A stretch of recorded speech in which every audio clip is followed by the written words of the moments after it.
Thank you, Mr. Speaker, for yielding, and I thank the gentleman for his leadership in bringing this important legislation to the floor.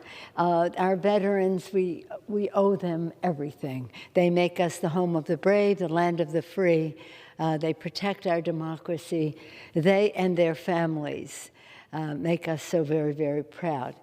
Mr. Speaker, and I thank you again, Mr. Takano, as chair of the committee, and Mr. Levin for his leadership on this particular legislation, which I will acknowledge in a moment. But first, Mr. Speaker, I want to say nearly 8 decades ago, when Congress enacted the first GI Bill, our nation made a bipartisan and unbreakable promise that every hero steps forward to defend our nation deserves the tools to succeed when they come home. Today, the House will proudly take another strong step toward fulfilling that pledge. On behalf of the Congress, I commend the outstanding leadership of the committee chair, Mark Takano, who has ensured that the Veterans Affairs Committee remains committed to its long legacy of bipartisanship. And I salute the chair of the Veterans Affairs Subcommittee on Economic Opportunity, Congressman Mike Levin of California, both, for leading on this important legislation every step of the way, and for his lifetime advocacy on behalf of our military communities. Every time our nation seeks to strengthen and expand benefits for veterans, we have listened closely to the men and women in uniform and our veterans, taking their insight and expertise into account. We continue to listen to them today to build upon our progress and appropriately honor our service.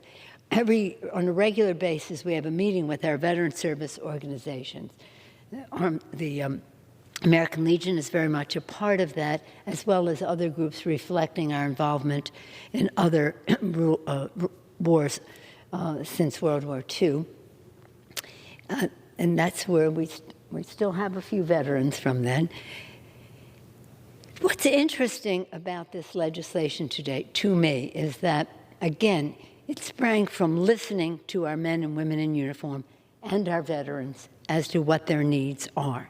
That's exactly how the first GI Bill came to be. The veterans of World War I, recognizing the disadvantages that they were at after World War I, came forth with the proposal to have the GI Bill.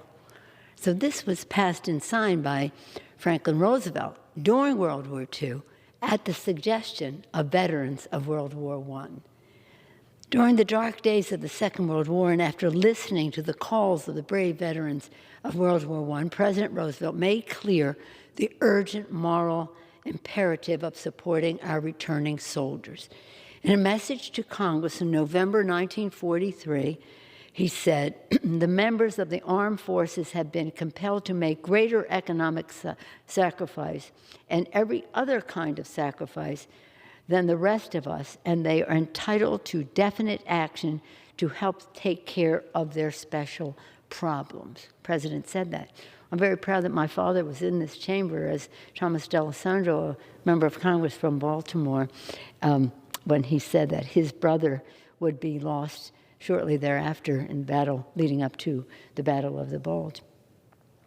Less than a year later, Congress enacted the first GI Bill on an overwhelmingly bipartisan vote, marking a turning point in how our nation cares for our veterans. In doing so, we made a transformational investment in our service members, opening the doors to a college education and launching millions of families into the middle class, whether it was home ownership, so many different things. In 2008, it was my great privilege to serve as Speaker of the Congress when we took the crucial step to bring these benefits into the 21st century. With the post-9/11 GI Bill passed on a strong bipartisan vote and signed into law by President George W. Bush, we expanded the promise of a full 4-year college education to veterans of Iraq and Afghanistan, and we ensured in subsequent legislation that their families could also take advantage of that benefit. And in 2017, we strengthened this law by improving benefits and closing gaps in eligibility so that we can best serve those who served our nation. Yet today, too many veterans still do not receive equal access to life-changing benefits they have earned. Over the last few decades, our valiant reservists and guardsmen have become even more integral to America's national security strategy. Our reservists often serve side by side with active duty service members, do the same jobs, and incur the same risks. And as our nation has battled the pandemic, our communities have relied on our guardsmen to help protect our nation from the deadly virus.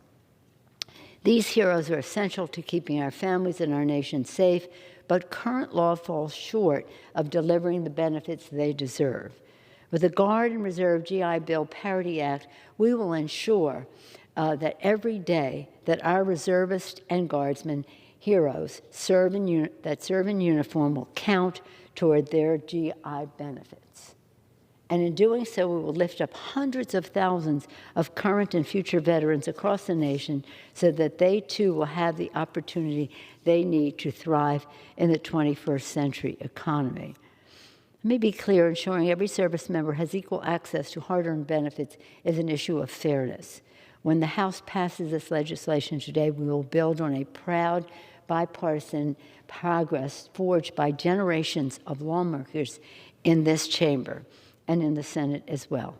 We show our heroes that they will always have our unwavering support, and we honor this sacrifice on the battlefield. The military vows that on the battlefield we will leave no soldier behind, and when they come home, we pledge that we will leave no veteran behind. There's so much more that listening to our veterans and our service members that we can learn and that we must do so that they can take their strongest position when they come home. And in this all-American spirit, I urge a very strong aye vote for this legislation, thanking the distinguished chairman for his leadership and Mike Levin for his persistence, his relentless persistence on the benefit of our veterans as a member of that important committee. With that, I urge an aye vote and yield back the balance of my time. Thank you.